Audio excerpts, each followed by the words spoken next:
जो हुआ है, आपको मालूम है कि कट ऑफ कितना है? Cut off general category, general category cut off बताइए कितना है, जिसमें आपकी सीआरएल बनी है। हाँ जी, कोई बता सकता है कितना है जनरल कैटेगरी का कट ऑफ सीआरएल में के लिए? एनीबॉडी? हाँ जी, 74। Good, it is 74 marks out of कितने, कितने नंबर का पेपर हुआ था? पेपर कितने नंबर का था? 300, 360। तो बताइए कितना परसेंटेज हुआ,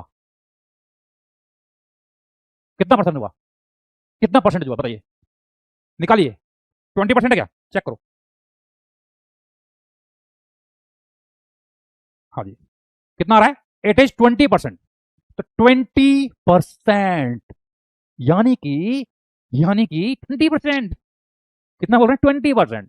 समझ आया? तो 20% अगर जिस बच्चे ने स्कोर कर लिया जेई एडवांस 2025 में, I am talking JEE Advance not Mains, है ना, एडवांस क्या करें, तो एडवांस वाले खिलाड़ी हैं, तो 20% कर लोगे, you will be among that CRL list of top 24-25,000 students. समझ आ गया? ये खास बात है। तो ये खास बात है, ये हमने यहां पर बात 20%। अब देखिए, अगर किसी बच्चे का स्कोर 110 है, या अगर मैं कहता हूं 120 है, 120 आउट ऑफ 360 है, तो कैन यू गैस कि अगर किसी बच्चे के 120 नंबर हैं आउट ऑफ 360, कितनी रैंक होगी उस बच्चे की? कितनी रैंक होगी? कितनी रैंक आएगी? Rank, rank, any idea? 120 number है। हाँ जी, ए आई आर अप्रोक्सीमेटली 10,000, अप्रोक्सीमेटली 10,000। कितने बच्चे इस बार आईआईटी बैठे थे?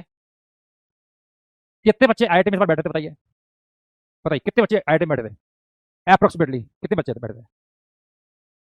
कितने बच्चे बैठे थे बताइए? 2 लाख नहीं, आईआईटी स्टार्टिंग में 12 से 14 लाख, 14 लाख बच्चे, 12 से 14 लाख जो भी है, इतना फिगर याद नहीं है, बट हाँ इतना ही होगा। चलो 12 लाख मान लेते हैं, 14 लाख मान लो, कोई फर्क नहीं। 14 लाख बच्चों में से अगर आपके नंबर जेई एडवांस में 120 आते हैं, you are among top 10,000, you are among top 10,000। समझ में आया कि नहीं आया? और 120 नंबर में कितना परसेंटेज हुआ? इट इज 33% अप्रोक्सीमेटली, है ना? 33% अगर आप स्कोर करते हो, मतलब आपका समझ लीजिए कि अगर 3 क्वेश्चन है, 3 क्वेश्चन में आप एक क्वेश्चन करते हो, 2 क्वेश्चन छोड़ भी देते हो, तो आप टॉप 10,000 में हो, तो आप टॉप 10,000 में हो।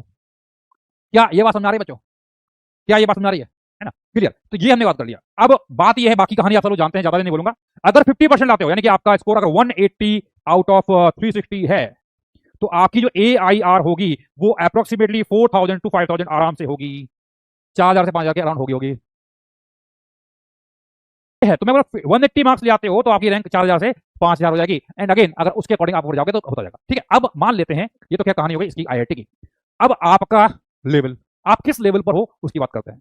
मैं मान लो एक्स, अभी मैंने टेस्ट दिया, उसमें X% आ गया, यानी मैं इस लेवल पर हूं, X% आ गया। अब देखो, अगर आपका X% जे, मैं अगेन मैं कर रहा हूं जे एडवांस, अगर X% जो है जे एडवांस का पेपर आता है और वो X% आपका 20% से ज्यादा है, तो आपको बिल्कुल भी डीमोटिवेट फील करने की जरूरत बिल्कुल भी नहीं है। You are on the right track. आप कम से कम इतना बोल सकता हूं कि जो 14 लाख बच्चे थे उनमें से कम इतना तो मैं बोल सकता हूं कि आप क्या कहते हैं, टॉप 25,000 में तो हो, टॉप 25 तो टॉप 40,000 में तो हो, इतना तो हम बोल सकते हैं अगर आपका 20% आ रहा है। ठीक है, और अगर आपका यही X% जो है अगर 33% आ रहा है, तो आप टॉप 10,000 में हो, provided if you are maintaining the same consistency throughout the year. पूरे साल तक आप सेम कंसिस्टेंसी मेंटेन करते हैं तो डेफिनेटली आप कर सकते हो, है ना? ये खास बात है। ठीक है, तो बेसिकली अब मैं क्या करूँ, मैं नहीं पूछ रहा हूँ कि आपका क्या लेवल है, यू आर ऑन X%, कोई बात नहीं, आपने टेस्ट दिया, आपने अपनी गलतियां आइडेंटिफाई कर ली हैं, अब उन पर आपको वर्क करना है, और आगे वाले टेस्ट में वो आपको गलती रिपीट नहीं करनी है, आगे वाले टेस्ट में वो रिपीट नहीं करनी है। ठीक है, अब बात यह है कि अब अगले टेस्ट में क्या करना पड़ेगा, आपको कम से कम +5% आपका स्कोर होना चाहिए। टारगेट करिए कि भाई मेरा X% टेस्ट में था, तो अगली बार मैं X+5% करूंगा, फिर अगले टेस्ट में फिर मैं +5% करूंगा, और ऐसे करते करते करते करते मैं अपना लेवल बढ़ाता जाऊंगा। तो शुरुआत में 5% बढ़ जाएगा, पर बाद में हो सकता है वो 2% बढ़ जाए, 3% बढ़ जाएगा। डिमोटिवेटेड नहीं होना है। अगर आप 50% प्लस अगर इसको कर रहे हो तो इन जेई एडवांस टेस्ट, तो मैं बोलूंगा कि आप बहुत सही हो, you are on the right track. आपको बिल्कुल भी परेशान होने की जरूरत नहीं है। क्या ये बात समझ आ रही है? मेंस का तो देखो सीधी बात है, मेंस का तो भाई सीधी बात है, पेपर का लेवल पे डिपेंड करता है ना?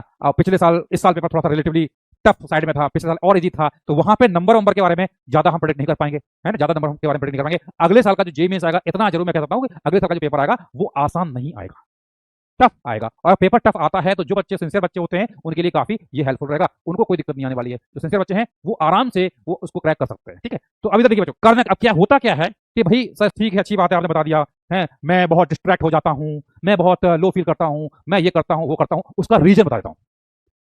क्या रीजन